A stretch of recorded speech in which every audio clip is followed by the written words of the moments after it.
Lyon demain, en mode doux. Les voies lyonnaises poursuivent leur maillage au cœur de la métropole de Lyon. Ces pistes cyclables XXL devraient atteindre 250 km à l'horizon 2026, puis 355 km en 2030. Le réseau comprend au total 12 voies cyclables. Le processus est lancé pour la voie lyonnaise numéro 2. À terme, elle reliera Cailloux-sur-Fontaine à Mions, en passant par Caluire et Vénissieux, en longeant également Villeurbanne et le parc de la Tête d'Or. Le pont Poincaré est l'un des points noirs du Grand Lyon quand on est cycliste. Cette voie lyonnaise permettra plus de sécurité à cet endroit. Et le long du parc, la piste prendra la place de l'actuel parking au droit de la voie ferrée. Ce sont 200 places de stationnement gratuites qui vont disparaître. Pauline Schlosser, adjointe au déplacement à la ville de Villeurbanne. Les 2 voies de voiture dans les 2 sens sur le boulevard de Stalingrad vont être maintenues. Par contre, effectivement, ça va être de la suppression de stationnement sur la contre-allée, puisqu'effectivement, on supprime 200 places de stationnement, ce qui est considérable. On a fait une étude sur justement l'origine un petit peu de ce stationnement-là. On a une bonne moitié qui sont des véhicules qui ne bougent pas forcément. Alors peut-être des véhicules, soit des habitants du Tonkin, ou alors peut-être de Lyon 6, puisque le stationnement est payant à Lyon 6, ou peut-être des grands Lyonnais qui viennent stationner leurs véhicules. Et donc l'enjeu là, c'est de venir vraiment requalifier l'entrée de ville. Pouvoir imaginer que demain, on puisse descendre de la Pardieu et aller à pied jusqu'au parc de la Tête d'Or de manière confortable et sécurisée. Et comme je le rappelais, il existe d'autres parkings relais qui sont disponibles à Villeurbanne en entrée de ville, notamment au terminus du T1, qui est un parking relais qui est sous-utilisé. Il existe des places, alors certes elles sont payantes à la Cité internationale. On est en train de travailler au niveau des services sur des poches de stationnement qui sont disponibles à proximité en lisière du Tonkin, où en fait on a un certain nombre de bâtiments avec des parkings en ouvrage qui aujourd'hui sont vides.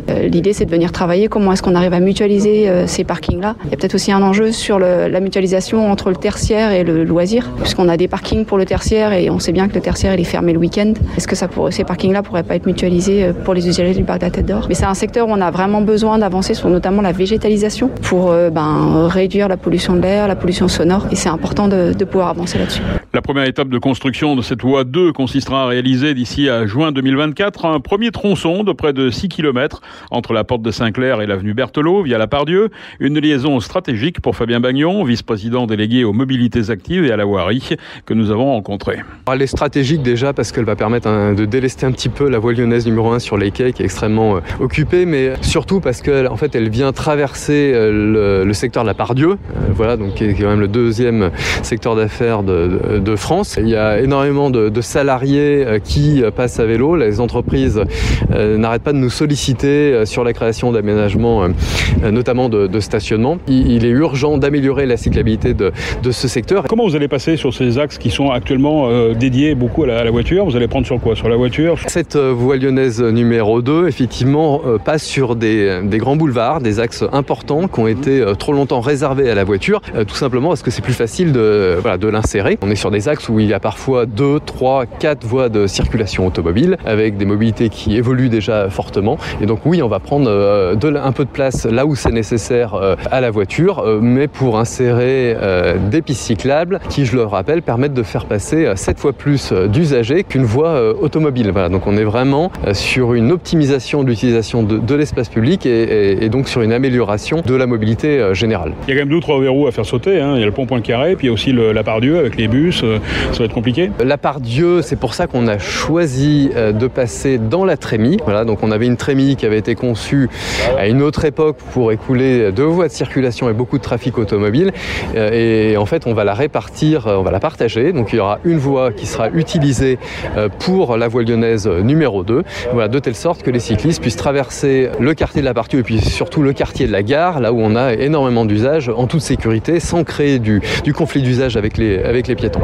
Et Poincaré? Et Poincaré, alors là on est sur une insertion sur le pont, on est sur un secteur entièrement quasiment dédié à l'automobile. Voilà, mais on a trouvé une solution pour l'insérer. Il est absolument indispensable de faire sauter ce point noir qui interdit en fait l'accès à Lyon depuis la ville de Caluire, depuis tout le plateau nord et notamment Rieux. Actuellement, c'est très très compliqué de venir à Lyon. Donc le Poincaré, oui, sera aménagé.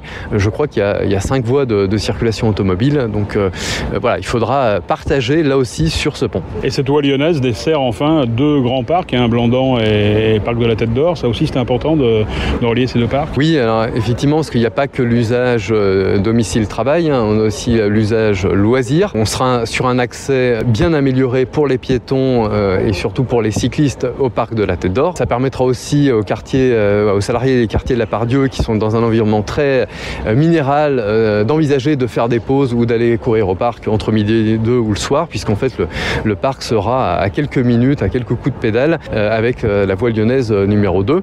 Voilà, mais également le parc Blandan qui gagne à être découvert. Le Parc de la Tête d'Or en voiture pour les familles, c'est plus possible? Alors ça sera encore possible, étant donné qu'on a des parcs sur la Cité internationale qui ont été largement dimensionnés et dans lesquels il reste de la place. Ce qu'il faut voir, c'est qu'on va vraiment avoir un accès amélioré à la fois pour les piétons, à la fois pour les cyclistes. Et l'idée, c'est que les Grands Lyonnais puissent aller en famille au parc, ne soient pas obligés de mettre souvent leur vélo dans leur voiture pour aller au parc. Je rappelle aussi qu'il y a l'offre de transport en commun qui a été améliorée, qu'on peut mettre le week-end les vélos dans les transports en commun. Donc l'accessibilité des grands parcs est en train de s'améliorer et il était temps pour le Parc de la Tête d'Or, en tout cas à l'Est, d'améliorer l'accessibilité pour les cyclistes. L'objectif, c'est le transfert modal.